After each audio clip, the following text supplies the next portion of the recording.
At the very edge of the world, where land fades into wind and water, lies Patagonia, a wild, untamed region often called the end of the world. Here, the continent itself seems to lose its balance, breaking into islands, glaciers, and endless skies. Stretching over 400,000 square miles, Patagonia belongs to both Argentina and Chile. Yet even today, it remains one of the most remote and least populated places on Earth. In the west, Chile's Patagonia is a maze of icy fjords, waterfalls, and towering glaciers. In the east, Argentina's side spreads into open plains, salt flats, and steep cliffs that seem to touch the horizon. Even now in the modern world, Patagonia still feels like a frontier, a land ruled completely by nature. As the continent narrows toward its southern tip, the land shatters into countless islands. Here lies Tierra del Fuego, the land of fire. The name comes from the first Europeans who passed here in 1520, led by Ferdinand Magellan. As Magellan's ships sailed through the misty strait, his crew saw flickering lights along the shore, fires lit by the native people. They named this mysterious land Tierra del Fuego. Today, the archipelago is split between Chile and Argentina, divided not by mountains or rivers, but by politics and history. Chile's side is wild and wet, filled with fjords and glaciers. Argentina's side is drier, home to sweeping grasslands, peat bogs, and rugged mountains shaped by wind and snow. Among these landscapes lies Ushuaia, the southernmost city in the world. It began in the late 1800s as a small outpost built by Anglican missionaries among the jagged people. Later, it became a penal colony, Argentina's version of Siberia. The government believed that if prisoners were sent this far south, they would never escape. They were right. The cold, the forests, and the sheer distance made escape impossible. Those same prisoners cut timber, built railways, and laid the foundations of the city itself. Ironically, the people once trapped here helped build the place others now dream of visiting. Today, Ushuaia is no longer a place of exile. It's a gateway. Its docks are filled with fishing boats, ferries, and cruise ships heading to Antarctica. The end of the world has become a destination. If Ushuaia is the heart of this frozen edge, then the Beagle Channel is its lifeline. Named after the HMS Beagle, the ship that carried a young Charles Darwin here in the 1830s, this cold, narrow waterway stretches 150 miles between Argentina and Chile. Small boats navigate around rocky islands covered with sea lions. They bark and play in the weak southern sun, unbothered by passing tourists. Farther west, the channel turns into a maze of fjords where glaciers spill directly into the ocean. It's a place that reminds you just how small humans are in the face of nature. In the middle of the Beagle Channel stands a red and white lighthouse called Les Éclaireurs, the Scouts in French. Built in 1920, it's 33 feet tall and has guided ships for over a century. Its light flashes every 10 seconds and can be seen nearly 7 miles away on clear nights.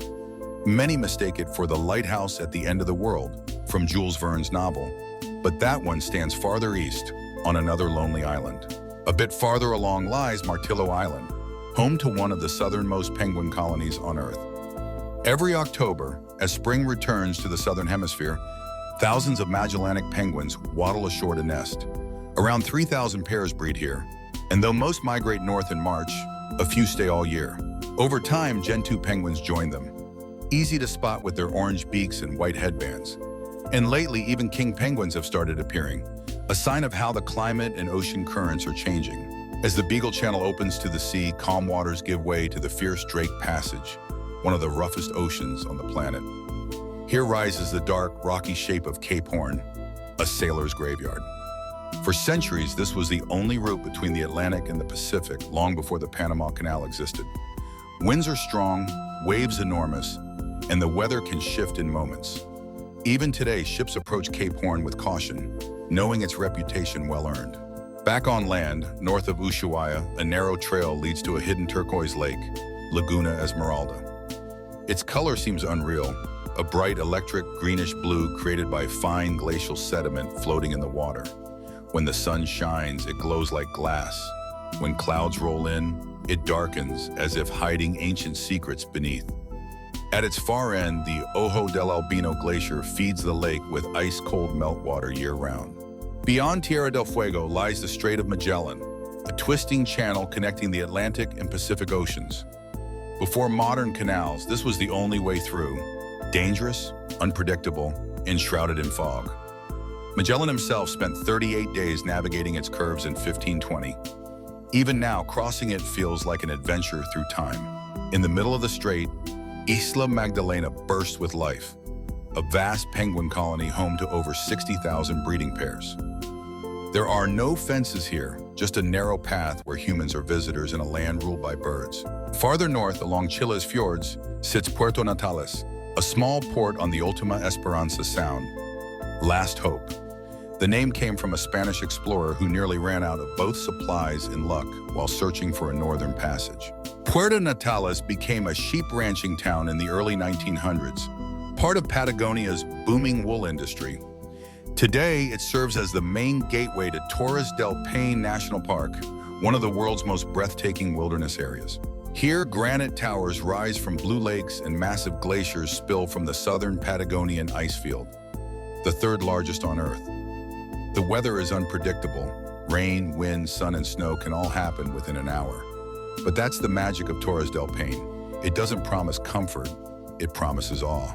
Hidden among these hills lies the Cave of the Milodon, a massive cavern that once sheltered early humans and giant prehistoric sloths called Milodons. In 1895, a settler discovered a piece of preserved hide that sparked global curiosity. For a moment, people believed the creature might still exist somewhere in Patagonia's remote valleys. The cave stands today as a time capsule, a glimpse into a world that existed long before glaciers melted and humans took root here. Crossing back into Argentina, the road leads to El Calafate, a quiet town on the edge of the Patagonian steppe. Named after a local berry that legend says will make anyone who eats it return to Patagonia someday, El Calafate now serves as the gateway to Los Glaciares National Park. Nearby lies Laguna Nemes, home to flamingos and over 70 species of birds, a pink and turquoise paradise framed by snow-capped peaks. But most travelers come for one reason: the Perito Moreno Glacier. Unlike most glaciers that are slowly retreating, Perito Moreno is alive, moving, cracking, and advancing. It's nearly 200 feet high and glows a brilliant blue. Every few minutes, thunderous chunks of ice break off and crash into the lake below. It's nature's heartbeat, slow, powerful, unstoppable. A few hours north lies El Chaltén, a mountain village born in the 1980s and now known as Argentina's hiking capital. Above it towers Mount Fitz Roy, called the Smoking Mountain by the native Tehuelche people, because its peak is always wrapped in clouds. At over 11,000 feet, it's not the tallest mountain, but few are as iconic. When the clouds finally lift and the jagged peaks shine against a deep blue sky, the view feels like the Earth's final masterpiece. Farther east, in the open plains, stands one of humanity's oldest artworks, Cueva de las Manos, the Cave of Hands.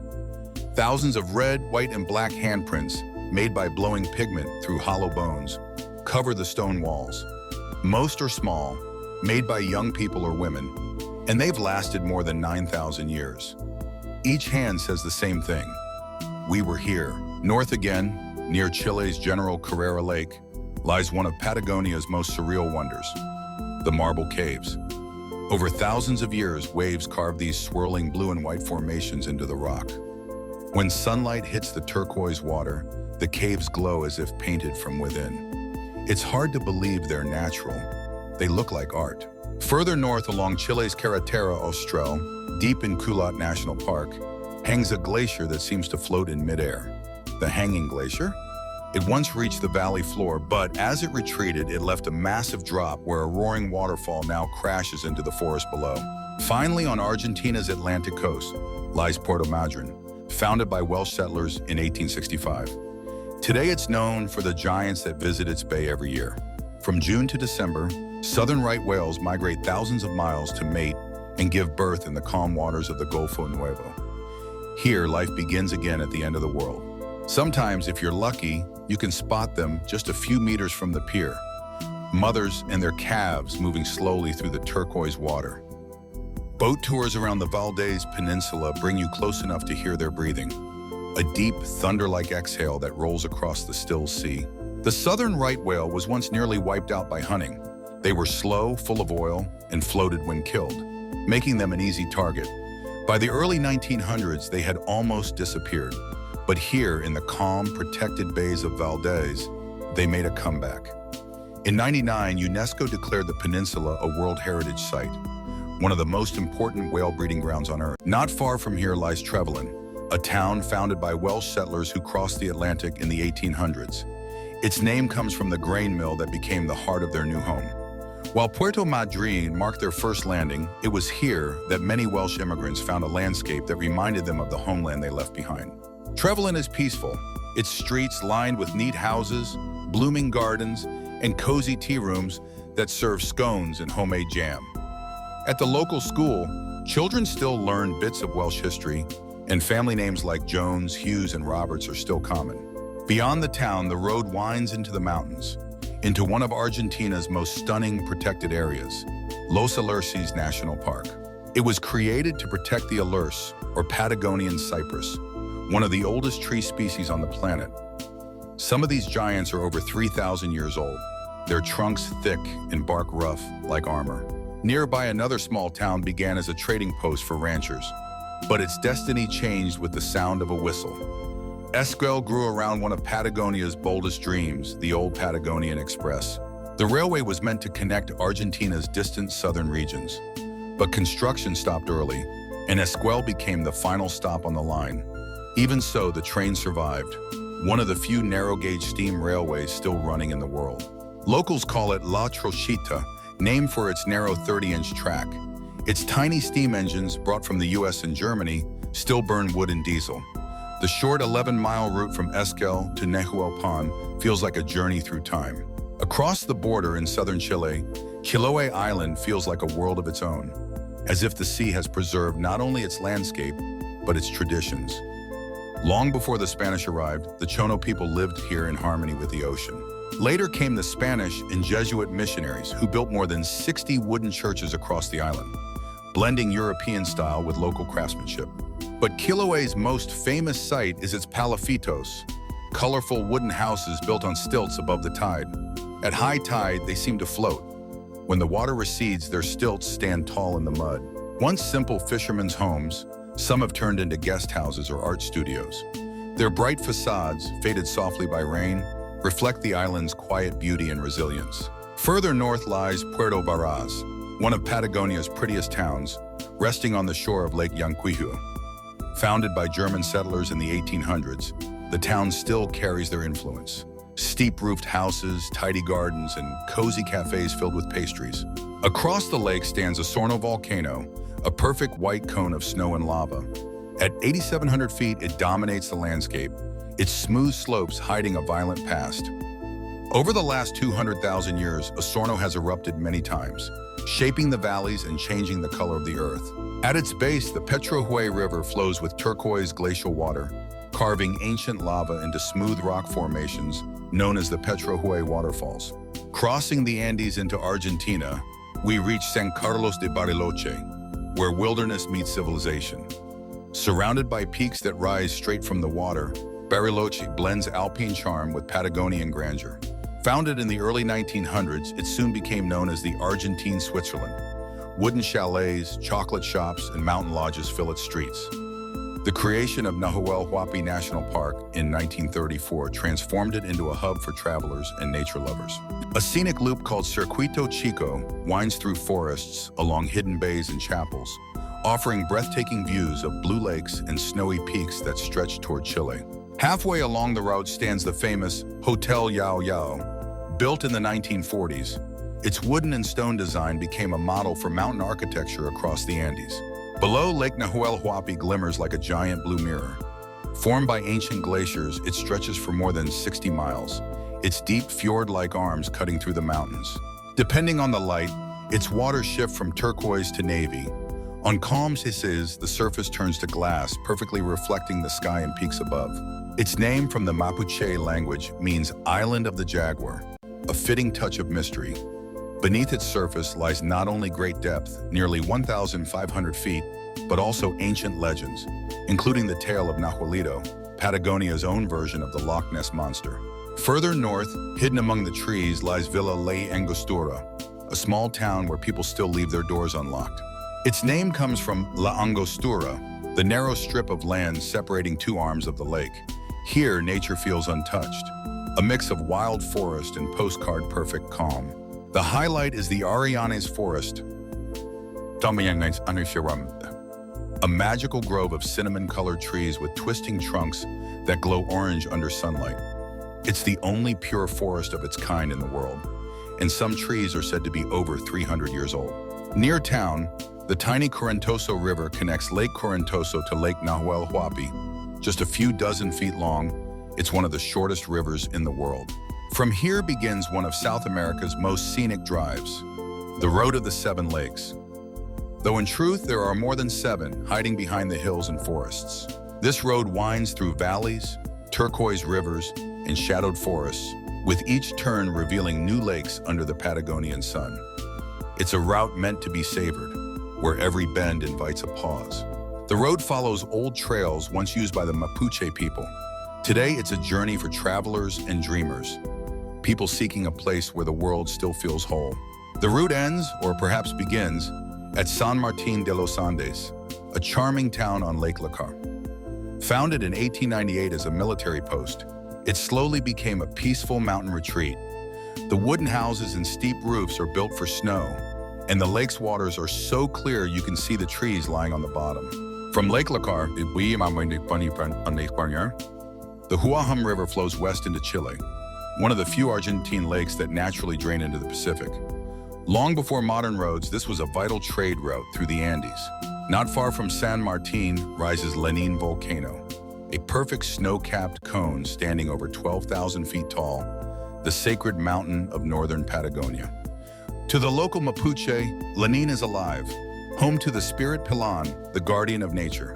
The volcano and the surrounding Lanín National Park form a vast wilderness stretching over 1 million acres, protecting both nature and culture. Further west, the volcanic belt continues with peaks like Villarrica, one of South America's most active volcanoes. Standing 11,500 feet high, it's often capped with glaciers that melt into turquoise lakes and rivers below. While Lanín sleeps, Villarrica stays awake, its glowing lava lake flickering like a heartbeat at the top.